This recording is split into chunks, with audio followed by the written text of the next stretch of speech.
नमस्कार. महाराष्ट्र टाइम्स ऑनलाईनमध्ये आपल्या सर्वांचं स्वागत आहे. 27 ऑक्टोबर रोजी कोल्हापूर उत्तर विधानसभा मतदारसंघामधून काँग्रेसने एक सामान्य कार्यकर्ता म्हणून राजेश लाटकर यांना उमेदवारी जाहीर केली.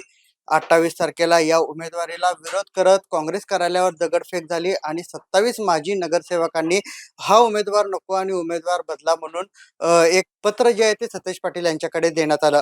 यानंतर खरं तर उमेदवार बदलाच्या घडामोडी ज्या आहेत त्या सुरू झाल्या आणि राजेश लाटकर यांच्याऐवजी मधुरिमा राजे छत्रपती यांचं नाव समोर आलं.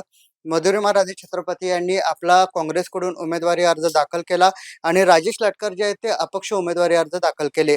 या सर्व घडामोडीनंतर काल अनेक किस्से जे आहेत ते घडलेले आपल्याला पाहायला मिळाले. यामध्ये स्वतः काँग्रेसचे उमेदवार मधुरिमा राजे छत्रपती यांनी उमेदवारी माघार घेतली आणि अपक्ष म्हणून आता राजेश लाटकर निवडणूक रिंगणामध्ये आहेत आणि तेच राजेश लाटकर आपल्याबरोबर बोलण्यासाठी आहेत. त्यांच्याकडून जाणून घेऊयात. साहेब, जे काय गेल्या 10 ते 12 दिवसांमध्ये घटना घडली, कसं बघता या घटनेकडे? कारण की आपल्याला उमेदवारी अर्ज दाखल करण्याची संधी होती काँग्रेसकडनं, मात्र ती मधुरिमांना गेली आणि मधुरिमा राजेंनी आता माघार घेतल्याने आता आपण अपक्ष म्हणून लढताय. मी कोल्हापूर उत्तर विधानसभेची मला राष्ट्रीय काँग्रेस पक्षानं अधिकृत उमेदवारी जाहीर केली होती. त्यांच्या तिसऱ्या यादीमध्ये 27 ऑक्टोबरला मला रात्री 11 वाजता टीव्हीवर ह्या न्यूज आल्या होत्या. त्या यादीमध्ये माझं नाव होतं आणि एक सामान्य कार्यकर्त्याला पक्षानं उमेदवारी दिली, हा सन्मान केला. खरंच कोल्हापूरकर आणि कोल्हापूर जिल्ह्यातून एक आनंदाचा क्षण होता आणि सगळ्यांना ते आपलंसं म्हणजे चांगलं वाटलं होतं आणि त्यामध्ये काँग्रेस पक्षाला देखील मोठं एक बहुमान मिळाला होता आणि मला देखील स्वतःला एक सन्मान मिळाला होता. पण ते ते तेवढ्याच लवकर परत दुसऱ्या दिवशी उमेदवारी बदलण्यात आली.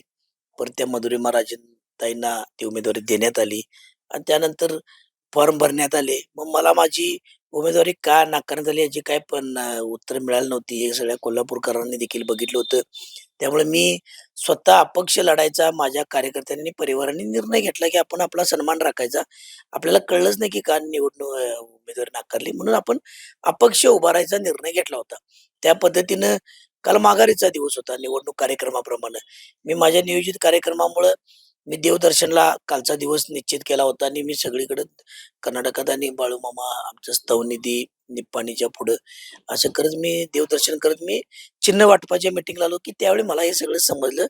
खरंच ती घटना मला दुर्दैवी वाटली, की का उमेदवारी माघार घेतली कळलं नाही. पण आता घडलेल्या घटनांप्रमाणे मी अपक्ष फॉर्म माझा राहिला आणि मग मी अपक्ष राहिला असताना मग महाविकास आघाडीच्या संदर्भात पहिला निर्णय मी जाहीर केला, की मी अपक्ष माझा फॉर्म राहिलाय, तर मी महाविकास आघाडीचाच पाठिंबा मला मिळावा आणि काँग्रेसनं मला पुरस्कृत करावं, हे क्षणाचाही विलंब न घेता, कसलाही मनात आढेवेढे न घेता, त्यावेळेला मला खूप ठिकाणाहून फोन येत होते, की असं केलं तर असं करूया, असं केलं तर असं करूया. मी कसलाही त्यामध्ये विलंब न घेता मी बंटी साहेबांच्यावर काम केलेलं आहे. बंटी साहेबांचं काम करणार आणि त्यांच्याच नेतृत्वाखाली पुढे कार्यरत राहणार आणि मला काँग्रेस पक्षानं आणि महाविकास आघाडीनं पाठबळ द्यावं, ही विनंती मी मीडियासमोर व्यक्त केली होती आणि मग नाना पटोले साहेबांनी तात्काळ तिकडून त्यांनी पण देखील प्रतिक्रिया दिली आणि त्या पद्धतीची प्रोसिजर मी कागदपत्र काल त्यांना विनंती वजा पक्षाला पाठवलेला आहे. त्याचा निर्णय आता 11 वाजेपर्यंत येईलच, अशी माझ्यासारख्या कार्यकर्त्याला खात्री आहे. आणि एक सामान्य कार्यकर्ता म्हणून मी एक कोल्हापूरच्या रस्त्यावरून गल्लीबोळातून काम केलेला तरुण मंडळ, क्रीडा मंडळ आणि महापालिकेची विविध पदं भोगत असताना हे प्रश्न जाणणारा एक कार्यकर्ता आहे आणि कोल्हापूरकर मला यामध्ये नक्कीच पाठबळ देतील. कोल्हापुरी जनता स्वाभिमानी, स्पष्ट आणि स्वच्छ आहे. त्यांना चांगलं काय आणि वाईट काय कळतंय.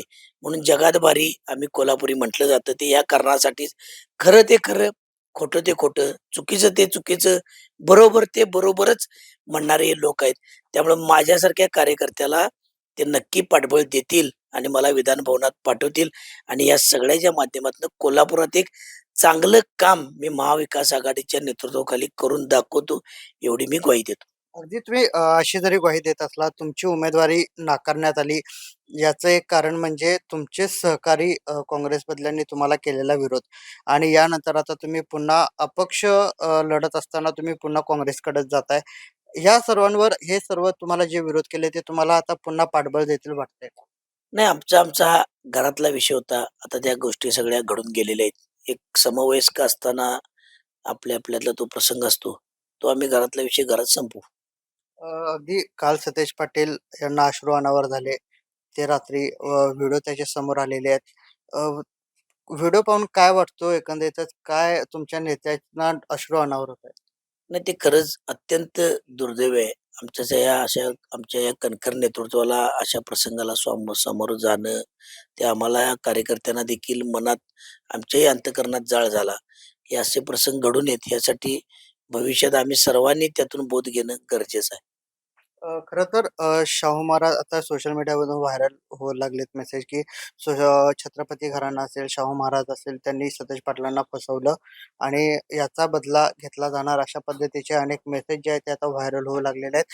खरंच वाटतंय का, की शाहू महाराजांनी सतेज पाटलांना फसवलं उमेदवारी मागे? नाही, हे काय, मी काय कुठे वाचनात माझ्या आलेलं नाही आहे आणि मला काय असं काही वाटत नाही. असं काही नाही आहे. मग उमेदवारी का मागे घेण्यात आली? कारण की शाहू महाराजांनी काल प्रतिक्रिया देताना म्हणाले होते, की नाईलाज असतो आम्हाला ही उमेदवारी मागे घ्यावी लागते. एक सामान्य कार्यकर्त्याला लढायचं आहे, त्यामुळे आम्ही उमेदवारी मागे घेतो. त्यांच्या या भूमिकेकडे कसं बघताय? कारण की ते छत्रपती असताना उमेदवारी अर्ज मागे घेऊन एका सामान्य कार्यकर्त्याला ते पुढे करतायत. नाही, ही ही भूमिका महाराजांची नक्कीच कोल्हापूरकरांना अभिमानास्पद आणि कौतुकास्पद आहे. मी शतशः आभारी आहे. या भूमिकेला सलाम आहे. यापुढे आता कशी वाटचाल असेल आपली? तुम्ही पाठिंबा मागितलेला आहात. आज उद्धव ठाकरे कोल्हापुरात येत आहेत. गाठीभेटी होणार आहेत. काय पुढे असणार? व आपण ज्या पक्षांच्याकडं मागणी केलेली आहे पाठबळ मिळवण्याची आणि त्यांचे नेते जर येत असतील तर आपलं काम आहे ना कार्यकर्ता म्हणून त्यांना भेटणं. यात काय मान अपमान काय नाही. मी भेटणार आहे. एक प्रश्न असा आहे, की धनंजय महाडिक यांच्यासोबत तुम्ही काम केलेलं आहात. सध्या ते विरोधात आहेत, तुम्ही इकडे आहात. काल धनंजय महाडिकांनी बोलताना असा विश्वास व्यक्त केला, की कोल्हापूर उत्तरची जागा आम्ही बहुमताने लीडने आम्ही जिंकू, असा विश्वास त्यांनी व्यक्त केलेला आहे. यासोबतच सतेज पाटील यांच्या मग्रुरी स्वभावामुळे त्यांना ही आज वेळ आलेली आहे, असं ते म्हणतात. काही नाही, त्यांनी धनंजय महाडिक साहेबांनी काय बोलावं हा त्यांचा प्रश्न आहे. पण त्यांनी बंटी साहेबांच्या बाबतीत ही भाषा करू नये. कारण बंटी साहेबांनी कार्यकर्ता आणि काँग्रेस पक्षासाठी जे काम केले, पक्षनिष्ठा आणि पक्षाला कसं वाहून घ्यावं पक्षकार्याला, हे बंटी साहेब कोल्हापूर जिल्ह्यात नाही, राज्यात आणि देशात नावलौकिक त्यांनी या कार्याचं मिळवलेलं आहे. त्यातून त्यांनी उलट धनंजय महाडिक साहेबांनी बोध घ्यावा आणि आपल्या पक्षाचं असं काम वाढवावं, असं माझ्यासारख्या कार्यकर्त्याची भावना आहे. टीका करायची म्हणून फक्त करायची, ह्याला काय अर्थ नसतो. त्याच्यामुळं आपलं जिल्ह्याचं आणि शहरातलं राजकारण, समाजकारण गढूळ होतं आणि यामुळं जिल्ह्यातलं कुठलंही नेतृत्व आज राज्य स्तरावर आणि देश स्तरावर जात नाहीये.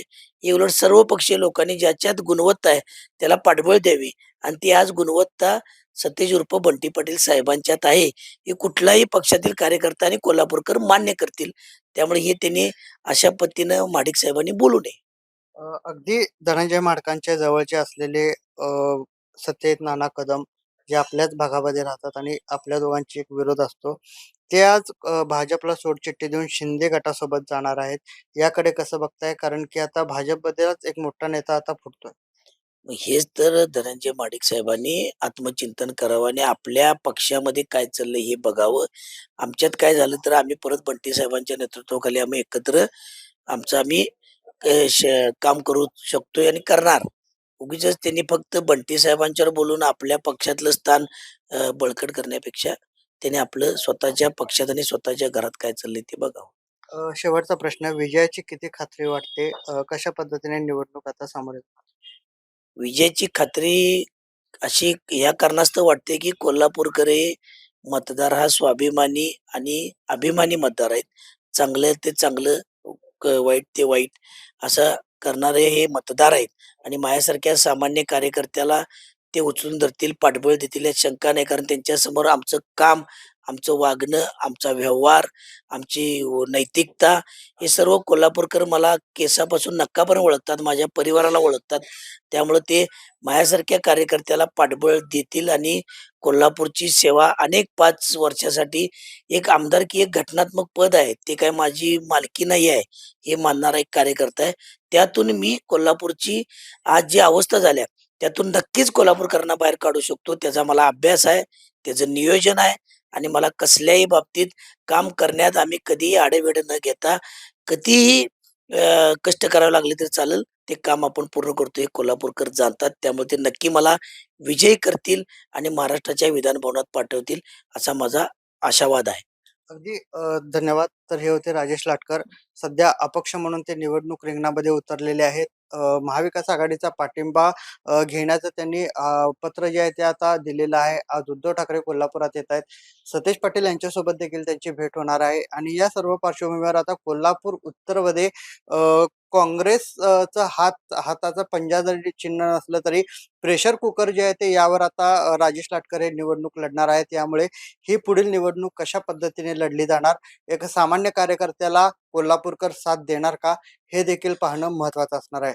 नयनाद वाड, महाराष्ट्र टाइम्स ऑनलाईन, कोल्हापूर.